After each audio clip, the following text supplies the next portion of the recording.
Have you ever wondered why people take you for granted? Why your kindness is met with indifference, your sacrifices with entitlement? What if the secret to being irreplaceable lies not in what you give, but in what you withhold? Carl Jung warned. The most terrifying thing is to accept oneself completely. But what happens when others refuse to accept you until you vanish? This isn't about games. It's about awakening a law of human nature so ruthless, so primal, it reshapes every relationship you've ever had. You've been taught that love is earned through effort, through sleepless nights fixing others' problems, bending your boundaries to keep peace, swallowing pride to avoid conflict. But here's the lie they sold you. Availability breeds value.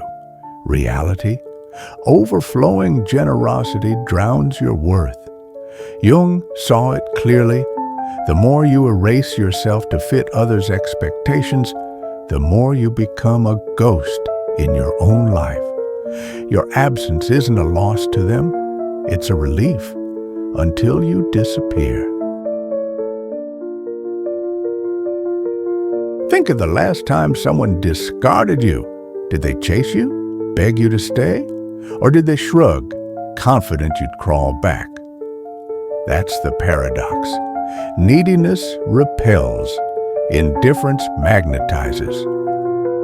Jung called this the shadow of attachment, the unconscious dance where desperation fuels abandonment. Every text you send when ignored, every plea for closure, every tear-stained why isn't love. It's fear wearing a mask, and they smell it like blood in water. Let's dissect the brutal truth. People don't want what's freely given. Your constant presence is a prison for their curiosity. Your forgiveness teaches them consequences don't exist. Your loyalty becomes a bore. Jung's archetype of the hero isn't the one who sacrifices endlessly.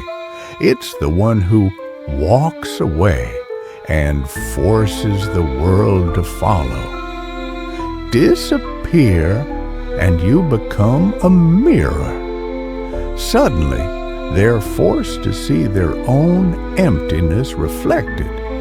Imagine this. You stop answering. No explanations, no drama. Silence becomes your language. At first, they'll laugh. They'll be back. Weeks pass. Their jokes sour. Anxiety creeps in. What if they moved on? The mind races. Were they the problem? Was I wrong? This is Jung's collective unconscious at work. The primal fear of losing what we never truly valued. Your absence becomes a grenade in their psyche. It detonated. But here's where most fail. They disappear to manipulate, to punish, to win. This isn't strategy. It's weakness in disguise. True power, vanishing for yourself. Jung's individuation demands you sever the umbilical cord of validation. Delete the apps, block the number. Sit in the void. The withdrawal will ache like detox. But in that ache, a new axis forms. One where your worth isn't a debate, but a decree. Let's talk about transformation. Not the cosmetic kind, the soul-level metamorphosis that happens when you redirect energy from chasing others to building yourself. Jung wrote, "Who looks outside dreams, who looks inside awakes." Start a project they'd mock. Wear what they'd hate. Reclaim quirks they silenced. Your rebirth isn't a middle finger to them. It's a love letter to the self they tried to bury. Now, the critical phase, silence as a weapon. When they return, and they will, your response? None. Not out of spite, out of sovereignty. Watch as compliments replace criticism, promises replace neglect. Their ego, desperate to rewrite history, will paint you as the villain. Let them. Jung's shadow work teaches those who vilify you are fighting their own denied potential. Your growth accuses their stagnation. But beware. This path is littered with traps. Nostalgia will whisper, they've changed. Loneliness will hiss, you're being too harsh. Even your mind may gaslight you. Maybe I overreacted. This is the collective shadow. Society's script that equates suffering with nobility. Rewrite it. Jung warned, until you make the unconscious conscious, it will direct your life. Choose conscious cruelty over unconscious slavery. Let's get tactical. Phase 1. Erase evidence. Photos, gifts, playlists, purge it all. Not to forget, but to reclaim your energy trapped in relics. Phase 2. Rebuild rituals.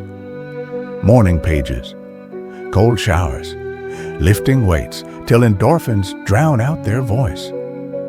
Phase 3. Social alchemy. Attend gatherings alone. Speak less. Observe more. Become a rumor they can't decode. Jungian psychology thrives in ambiguity. Be the enigma they can't solve. Now, the unexpected twist. Grieve. Society shames anger, but Jung revered it as sacred fuel. Scream into pillows. Write unsent letters. Dance violently to music they hated. This isn't regression, it's excavation. Beneath the rage lies grief for the self you abandoned to keep them. Honor it. As Jung said, there is no coming to consciousness without pain. Let the tears water the seeds of your new identity. Here's where miracles happen. The glow-up. Not just external, though that's inevitable, but the quiet, unshakable knowing that forms when you stop seeking witnesses. You'll catch your reflection and pause. Who is that? That's your anima integrating. The confident stride, the unapologetic laughter. They're not acts. They're the emergence of the self. And it terrifies those who preferred you small. The reckoning, they'll reappear. A casual text, a drunk call, mutual friends suddenly sing their praises. This is the collective shadow testing your resolve. Your move? Silence. Not the petulant kind, but the silence of mountains. Jung's synchronicity ensures they'll see you everywhere. Radiant, indifferent, free. Let their regret be their problem. Your absence has become the professor. Let them enroll in its harsh curriculum. But this isn't about them anymore. It's about you. The phoenix who stopped begging for a seat at tables and built a palace. Notice the shifts. Strangers lean in when you speak. Opportunities materialize. Your old triggers now feel like distant storms. This is Jung's self-actualization. When you stop projecting godhood onto flawed humans and embody it yourself, The world kneels before those who refuse to kneel. Final test. The Hoover. They'll love bomb, trauma bond, or play victim. Your response? A smile that says, I know what you're doing. Then walk. No explanations, no closure. Closure is a myth sold to keep you tethered. Jung wrote, the privilege of a lifetime is to become who you truly are. That privilege is bought with the currency of letting go. Now, the ultimate truth. You were never fighting for them. Every tear, every sleepless night, it was always about reclaiming the parts they mirrored. The abandonment fears, the worthiness wounds, Jung's archetypes reveal. Lovers are mere actors in your myth. The lesson wasn't to keep them. It was to exile the weakling within who thought it needed them. That weakling? It's dead, Dehe. What remains is untamable. If this path feels lonely, good. Loneliness is the price of sovereignty. Jung warned, the most intense conflicts, if overcome, leave behind a sense of security and calm. Build altars in the solitude. Talk to your shadow. Forgive yourself for staying too long.